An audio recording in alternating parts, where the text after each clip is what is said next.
Bienvenue dans ce nouvel épisode de Secrets de Polichinelle.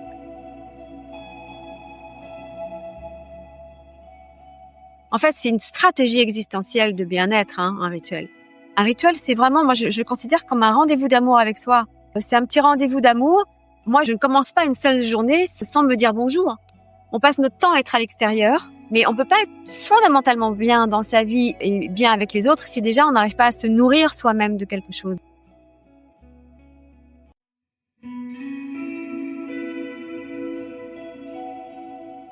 Vous avez du mal à retrouver le sommeil?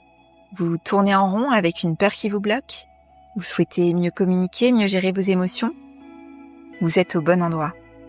Je m'appelle Laetitia Léonard, je suis spécialiste en thérapie brève et dans ma boîte à outils, j'utilise le MDR, l'hypnose ou encore les fleurs de Pâques, la PNL et aussi le mouvement et le son. Dans ce podcast depuis 2020, avec Secrets de Polichinelle, je vous propose des outils, des conseils pratiques, des interviews de praticiens du bien-être et des témoignages d'expérience pour vous inspirer et vous aider à passer à l'action. Et si vous voulez prolonger cette dose de motivation et de bonne humeur, je vous envoie chaque mois une newsletter avec encore plus de ressources. Si vous avez envie de venir au cabinet, à Paris ou en visio, ou de vous inscrire à la newsletter, je vous mets le lien en description. Bonne écoute! Bienvenue dans ce nouvel épisode de Secrets de Polichinelle. Alors dans Secrets de Polichinelle, j'aime explorer différentes pratiques autour du bien-être pour explorer aussi nos équilibres intérieurs, tout ce qui peut nous aider à mieux dormir, à apaiser notre charge mentale, à traverser les périodes de turbulence. Aujourd'hui, j'ai le plaisir d'accueillir Isalou Régène, autrice du livre Tenir debout quand tout vacille. Bonjour Isalou. Bonjour Laetitia. Dans un monde où tout s'accélère, où l'incertitude et la fatigue s'invitent dans nos vies, souvent jusque dans nos nuits, vous nous invitez à trouver la stabilité autrement. Aujourd'hui, nous allons parler de rituels, d'ailleurs, un sujet un peu trop oublié dans notre société moderne. Et puis, voir comment cela peut nous aider à puiser dans ce qui ne vacille pas à l'intérieur de nous. Alors, je suis ravie de vous accueillir aujourd'hui, Isalou. Ce titre, Tenir debout quand tout vacille, ça résonne fort dans la période actuelle.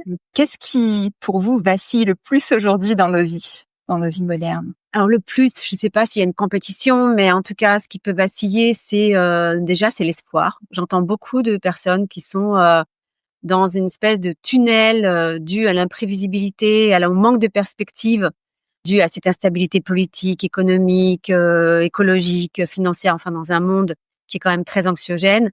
J'entends beaucoup, de manque d'espoir, une espèce de saturation et de grosse fatigue, quoi. Une grosse fatigue, un épuisement mental aussi, un manque de direction qui fait qu'on ne sait pas trop où on va et que ça crée de l'anxiété. Je le vois aussi en thérapie, donc effectivement.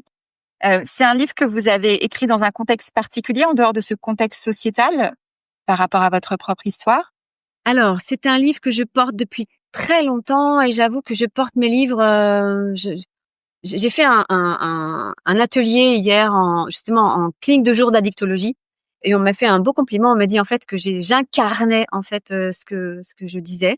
Et pour cause, parce qu'en fait mes livres viennent également de mon vécu et de toute cette vie un peu chaotique, je dois dire. Ça a beaucoup vacillé dans ma vie parce que j'ai commencé déjà à vaciller avec un cancer. Donc vous savez ce truc qui fait que la vie bascule d'une seconde à une autre. Donc ça a été cancer et puis c'était cette notion de ce qu'on appelle dans la philosophie bouddhiste d'impermanence, c'est-à-dire que rien n'est stable. Rien ne dure et tout est en perpétuelle transformation et évolution. Eh bien, moi, ça a été un peu été rock'n'roll, c'est-à-dire qu'entre déjà le cancer, mais maladie, ça a duré 20 ans parce que c'était un cancer du sein et quand c'est pas l'un, c'est l'autre. Donc, j'ai eu de quoi m'occuper pendant pas mal de temps. Et puis, ça a été des divorces, des deuils. J'ai perdu mon père et ma mère assez rapidement. Et puis, ça a été un dépôt de bilan, et puis ça a été, je vous l'ai dit ça, oui, des divorces, des séparations, enfin, voilà. Donc, bref, ça m'a pas mal occupée. Donc, on parlait de vacillement juste avant. Donc, ma vie a beaucoup et de nombreuses fois vacillé. Et en même temps, j'ai eu cette grande chance pour moi de rencontrer le bouddhisme assez tôt. Déjà, moi, je viens de la philo auparavant. J'ai fait des études de philo. Et j'ai trouvé dans cette pratique de méditation, parce que je médite depuis très longtemps, ça fait depuis mes 29 ans et je n'ai plus 29 ans, donc ça fait beaucoup de temps. Donc je pratique, je médite et j'étudie aussi beaucoup la philosophie bouddhiste. Et en fait, ce livre vient à la fois de mon parcours, pour vous répondre, à la fois de mon parcours très incarné par rapport à tout ce que je dis, par rapport à toutes ces épreuves, et en même temps d'études. Donc d'études, de pratique déjà, et en même temps d'études. Donc d'études parce que, d'études, alors pareil, hein, toujours de philo, mais également de neurosciences, de tout ce qui peut toucher à l'étude de l'esprit déjà et du soin de soi. C'est plus l'esprit que, enfin moi, même si j'ai travaillé beaucoup sur le corps, mais par exemple, j'ai pas travaillé à l'alimentation, je n'ai pas travaillé, voilà. Je travaille beaucoup d'abord l'esprit. Ok. Et c'est aussi pour ça que j'avais envie de vous inviter, puisque dans ma pratique de thérapie brève, c'est aussi tout le sujet autour des neurosciences et comment est-ce que le cerveau peut être plastique. Et effectivement, quand on expérimente, alors je pratique aussi la méditation, peut-être pas la même. Je suis arrivée plutôt par la méditation de pleine conscience, mais le fait d'expérimenter aussi comment les choses bougent quand on croit que, mais bougent pas forcément juste en les subissant, mais aussi en les transformant. C'est vrai que ça passe aussi beaucoup par la pratique et l'expérience, effectivement. Et dans ce livre, vous proposez aussi différentes pratiques pour pouvoir vraiment expérimenter aussi les choses au quotidien. Je l'ai construit en 3 grands chapitres. Et le premier, pas vraiment un chapitre, mais c'est une mise en bouche en fait. C'est quoi un rituel? Parce qu'on ne sait plus du tout ce que c'est qu'un rituel. Déjà, on a plein de connotations généralement assez négatives parce que c'est souvent, il y a beaucoup d'idées reçues, c'est très galvaudé. Donc, on passe de rituels religieux avec tambour, encens et etc. Ou alors de rituels beauté, ou alors quelque chose d'assez contraignant, vieillot. Tout à fait. Ouais. Or, un rituel, donc moi j'aime vraiment partager le fait qu'un rituel, c'est très simple un rituel, c'est d'abord une connexion. C'est simple, c'est une connexion. Donc, et c'est comme si on avait, vous savez, j'ai démarré le livre comme ça, comme si, vous savez, quand vous êtes dans le métro ou sur un bateau, quand ça tangue, qu'est-ce qu'on fait même en voiture? Parfois, on s'agrippe, on se raccroche à quelque chose, on cherche une poignée. Vous voyez. Eh bien, l'idée après avec un rituel, parce que le propre d'un rituel, c'est que c'est transformateur. Ça transforme quelque chose d'assez chaotique en quelque chose de plus serein. Une angoisse en sérénité. Un deuil en quelque chose dans un process où on va pouvoir dire au revoir, vraiment avec un chagrin certes, mais une peine un peu plus maîtrisée. Bref, il y a plein de rituels, on en parlera. Mais donc, en tout cas, j'ai écrit ce livre avec 3 grands chapitres de rituels, donc de connexion, parce que c'est d'abord ça, un rituel. Donc, connexion à soi, quand on va chercher d'abord des ressources intérieures, connexion aux autres. Donc ça, c'est tous les rituels qu'on appelle d'interaction sociale et tous les rituels qui concernent donc les rituels de connexion au transcendant, c'est-à-dire tout ce qui concerne la religion, la spiritualité, mais l'art aussi, la nature. Donc voilà, ce livre parle de ça essentiellement. Et ensuite, à l'intérieur, enfin déjà, je vous, comment dirais-je, je redéfinis, je vous prends vraiment par la main pour une meilleure compréhension des rituels. De ce qu'est un rituel, oui. C'est vrai que ça a été en plus beaucoup oublié et un petit peu, oui, accaparé par certaines pratiques et que c'est plus large que ça. Exactement, il y a comme une OPA, la religion se base beaucoup sur les rituels, donc tout de suite on fait une association avec ça. Or, pas du tout, les rituels d'interaction sociale comme le bonjour par exemple, les fêtes, l'apéritif avec les amis, etc. Ce sont des rituels d'interaction sociale, ça n'a rien à voir avec la religion, mais ça on ne le sait pas. Et à l'intérieur de ce livre, évidemment, non seulement je donne quand même des notions de connaissance, parce que c'est important d'avoir une connaissance et bien située et bien définir ce que c'est qu'un rituel, à la différence d'une routine, à la différence d'une habitude, à la différence d'un toc. Justement, comment est-ce que... Alors ça m'intéresse aussi, qu'on puisse, juste pour les auditeurs et les auditrices, qu'est-ce qui fait la différence avec une routine ou avec justement une habitude, le rituel? Alors je vous dis en gros, parce qu'après il faut lire le livre. Ouais, bien sûr, c'est juste un teasing. C'est un teasing. En gros, une habitude, c'est on est en mode boîte automatique. C'est-à-dire qu'on peut se brosser les dents, c'est une habitude.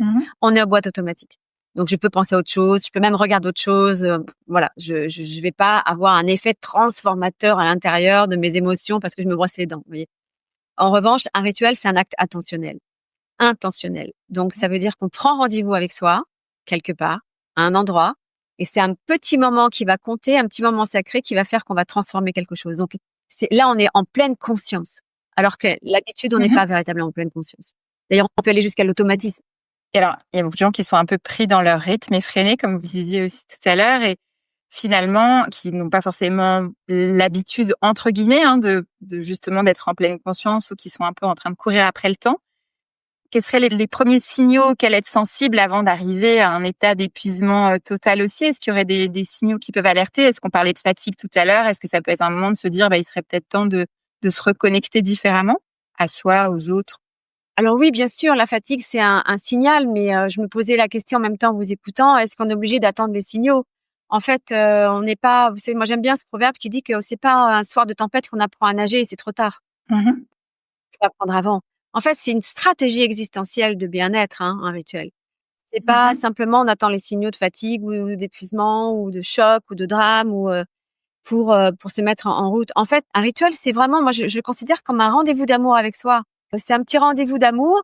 Moi, je ne commence pas une seule journée sans me dire bonjour. On passe notre temps à être à l'extérieur, à dire bonjour aux autres, donc c'est déjà pas mal, évidemment c'est important.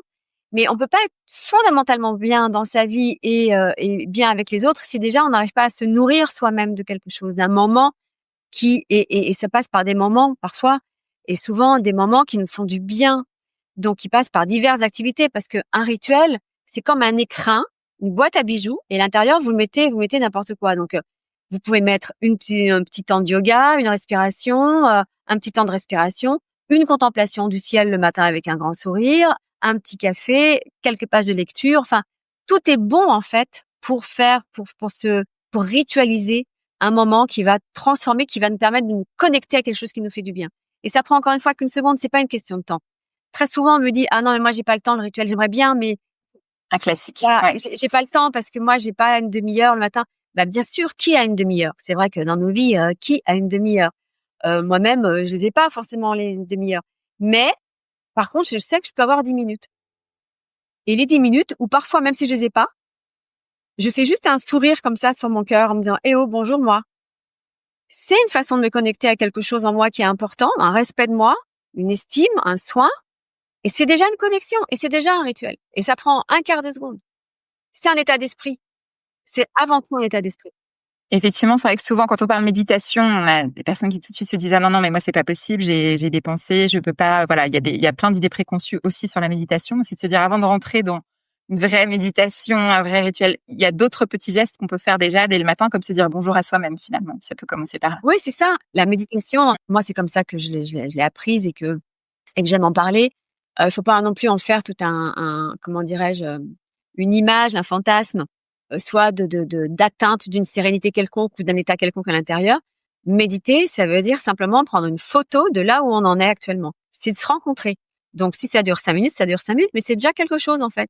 C'est encore une fois, c'est une façon de rentrer dans son intériorité et de faire une espèce de clic-clac Kodak à l'intérieur pour dire: «OK, tiens, je suis dispersée aujourd'hui». Ou alors: tiens, je suis plutôt concentrée, je suis plutôt bien. Tiens, je suis plutôt ça. Et c'est ça.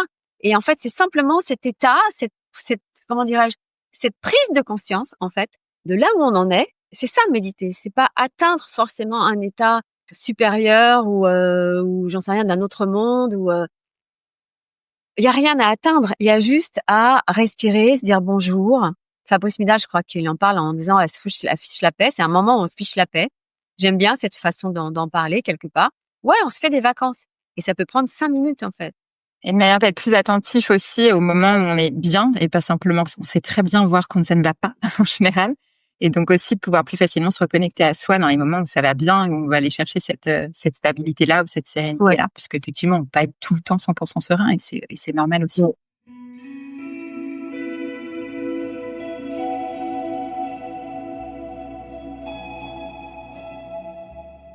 Parmi les micros, alors vous avez parlé des micro-gestes ou les petits rituels qu'on peut expérimenter. Vous avez parlé déjà du fait de simplement prendre le temps de se dire bonjour à soi-même. Est-ce qu'il y aurait 2, 3 pour quelqu'un qui aura envie, là, comme ça, demain, de commencer à se reconnecter ou à se connecter tout simplement à des rituels, à un temps pour soi? Est-ce qu'il y aurait comme ça 2, 3 rituels simples ou même déjà 1 ou 2 que vous pourriez partager aujourd'hui, avec les auditeurs et les auditrices du podcast qui pourraient être intéressants à expérimenter?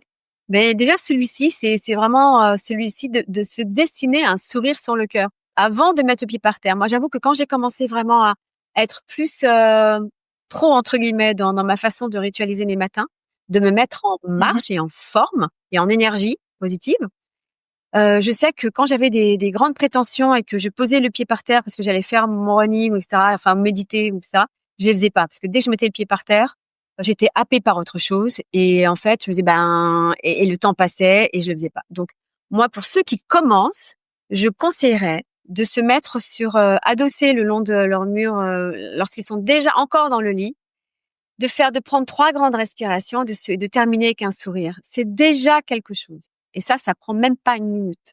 Ça, pour moi, c'est le rituel vraiment chouchou quand on démarre, quoi. Une façon vraiment encore une fois, d'être bienveillant envers soi et de se connecter surtout. En fait, ce qui est intéressant aussi, pourquoi c'est intéressant de revenir à soi, à une présence? Pourquoi? Parce que finalement, pour certains, ça peut être totalement inutile et en même temps aussi contraignant. En fait, quand on comprend en fait que on peut pas être heureux si on n'est pas en conscience. Le bonheur vient avec la conscience. Si on n'apprend pas à être un peu plus en conscience en disant "Eh oh, il est sympa le moment que je passe avec Laetitia. C'est sympa là, on est bien là." C'est ce on est bien là qui fait qu'on va reconnaître cet instant savoureux de bonheur et qu'on va mettre dans notre besace des petits instants de bonheur. Sinon, on est dans un tunnel sans conscience et le soir, on peut se dire en mode automatique et on peut se dire oh, j'ai pas eu 1 minute à moi. J'ai pas eu 1 minute à moi. Mais en fait, on a autant, j'ai rien vu passer de la journée. On a autant de minutes que les autres journées, sauf qu'on n'était pas en conscience. Et ça fatigue. Et ça, c'est ce qui fait aussi que ça fatigue et qu'on perd le sens. Qu'on déprime parce qu'on voit plus le sens. On est comme des espèces de robots. On rentre dans un tunnel de journée. Et l'idée pour éviter ça, c'est de revenir à soi. Et j'aime bien donner les petits trucs de mettez une petite alarme avec votre iPhone dans la journée, 1 fois, 2 fois, 3 fois, mais déjà commencez peut-être par 1. Et quand ça sonne, là vous dites c'est ma minute pour moi, quoi.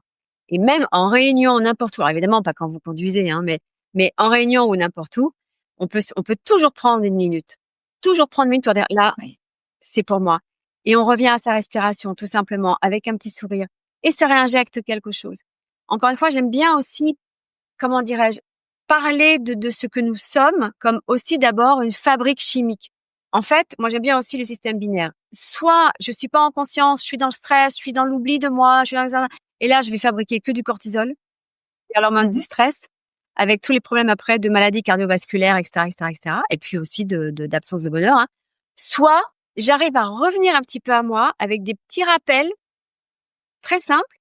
Et là, je peux refabriquer, je peux me remettre à niveau et refabriquer un peu de sérotonine, dopamine ou en tout cas sérotonine. En fait, il faut toujours quelque part, faut jamais s'oublier quelque part, faut toujours se rappeler à soi. Et les rituels, c'est un petit rappel à soi. Moi, c'est comme ça que je le vis en tout cas. C'est un petit rappel à soi, bienveillant. Dis, eh oh, là, c'est ton petit moment sacré. Et c'est bien le sacré, parce que sinon on est dans des vies aussi très désacralisées, et donc de manière générale, et qui nous font perdre vraiment et la beauté et le sens. Le rituel, c'est aussi pour moi passer en mode rituel dans son esprit. C'est vraiment remettre de la couleur, de la saveur et du sens dans une vie parfois qui est grise, quoi. Parce qu'on est dans des tunnels d'activité et moi j'ai beaucoup de compassion pour nos vies, la mienne y compris. Hein. Je suis pas du tout au-dessus des autres. Et je trouve que, je sais pas pour vous Laetitia, mais c'est difficile l'équilibre. Il y a des moments de bonheur, mais il faut tenir la barre, quoi.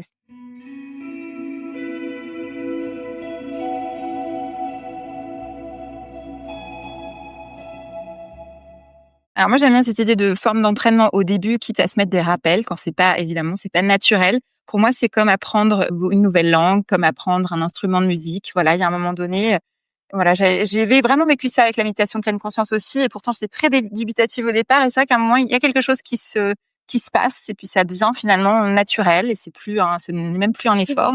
Et c'est vrai que après, voilà, la régularité paye aussi, hein, clairement.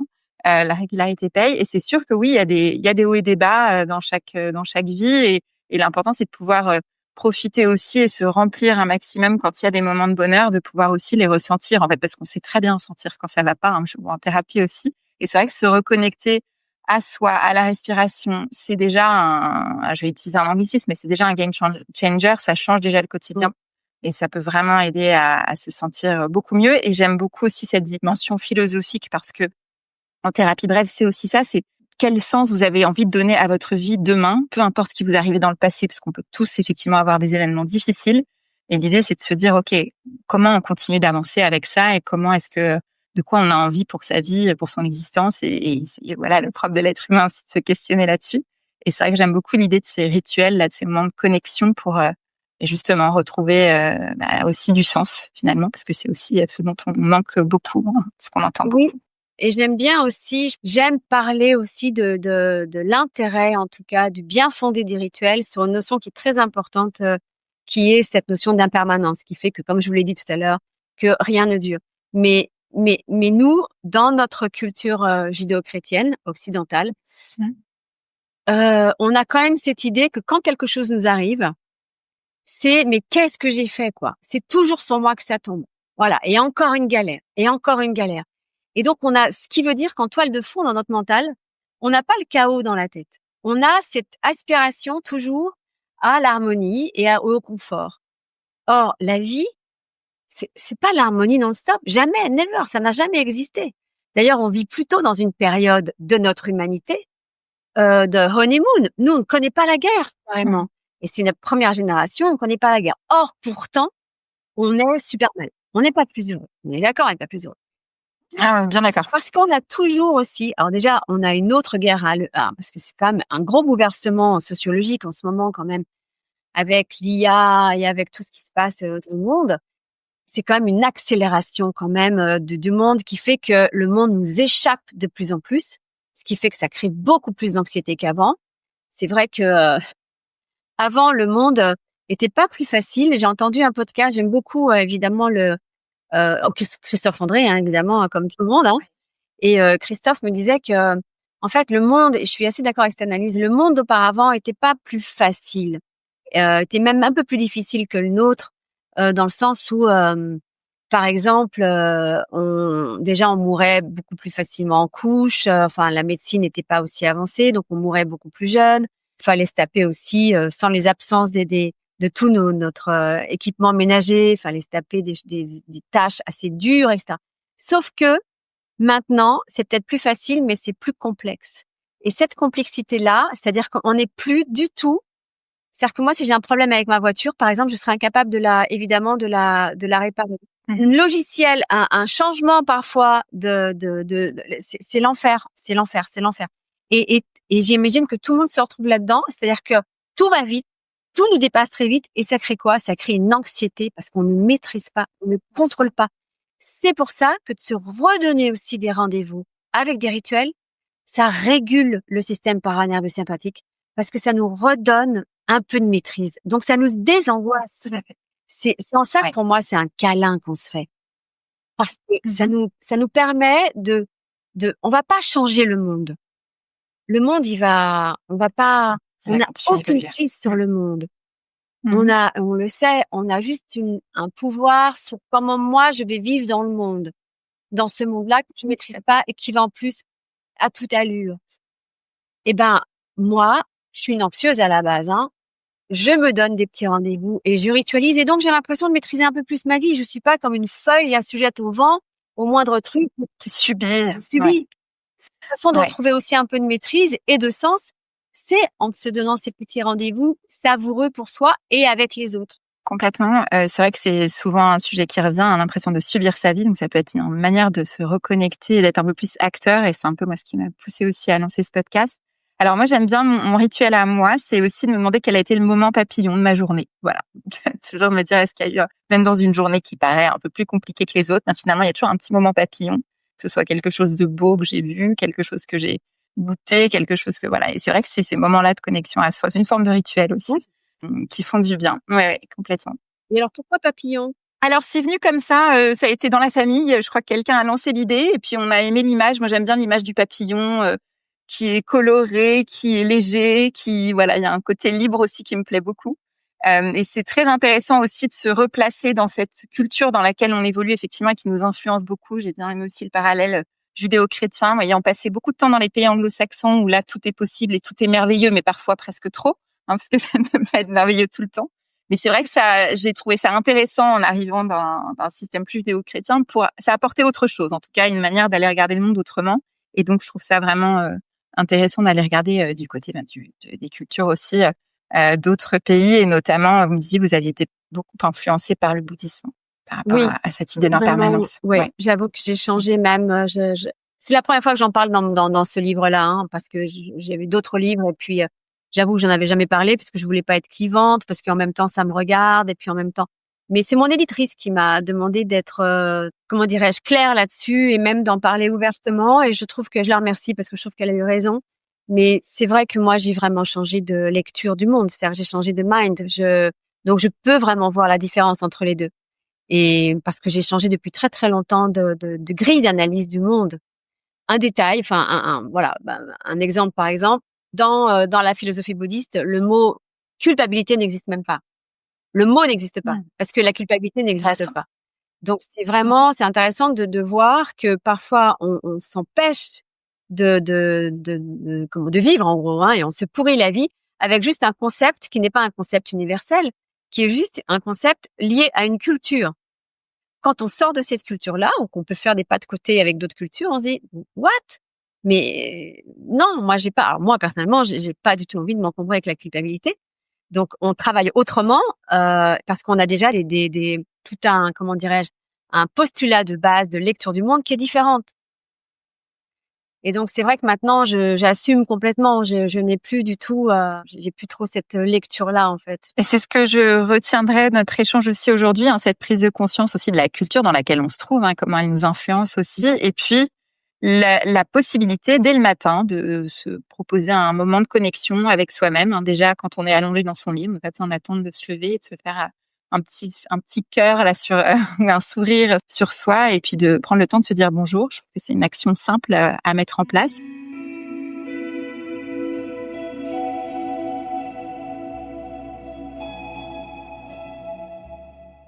J'aime beaucoup aussi faire le parallèle avec ma pratique puisque j'accompagne les gens à dépasser leurs peurs, leurs phobies. Est-ce que finalement les rituels aussi vous ont permis de dépasser certaines peurs? Est-ce qu'il y a des choses que vous auriez envie de partager là, comme ça, vous sentez que on a parlé un petit peu de tout ça déjà aujourd'hui? Oui, moi, ce qui m'a beaucoup aidé à travers tous ces chocs de deuil, parce que vous parlez de la peur, mais alors moi, je la connais, la peur, c'est l'insécurité fondamentale quand vous perdez vos parents. Enfin, moi, j'ai pu me sentir vraiment en insécurité. Quand mon mari m'a quittée, je me suis sentie en insécurité. Donc, j'avais peur aussi de me retrouver dans le monde, seule, à recréer mon univers, etc., etc. Hein. Donc, c'est cette peur-là, en tout cas, moi, dont je parle. Et puis de la maladie qui revenait. Enfin, bon, ouais, j'ai pris vraiment rendez-vous très, très longtemps. Mais quand je dis très, très longtemps avec moi, maintenant, j'ai changé de rituel, mais en tout cas, je faisais beaucoup ce rituel de méditation de la montagne. Donc voilà, donc c'est vraiment un rituel à la fois d'ancrage très fort et de ressentir la force de la majesté et la droiture de la montagne. Donc ça, j'ai fait ça très longtemps, très très longtemps, pour me redonner une force intérieure, une structure intérieure. Et moi, j'aime beaucoup m'aider par des symboles comme ça.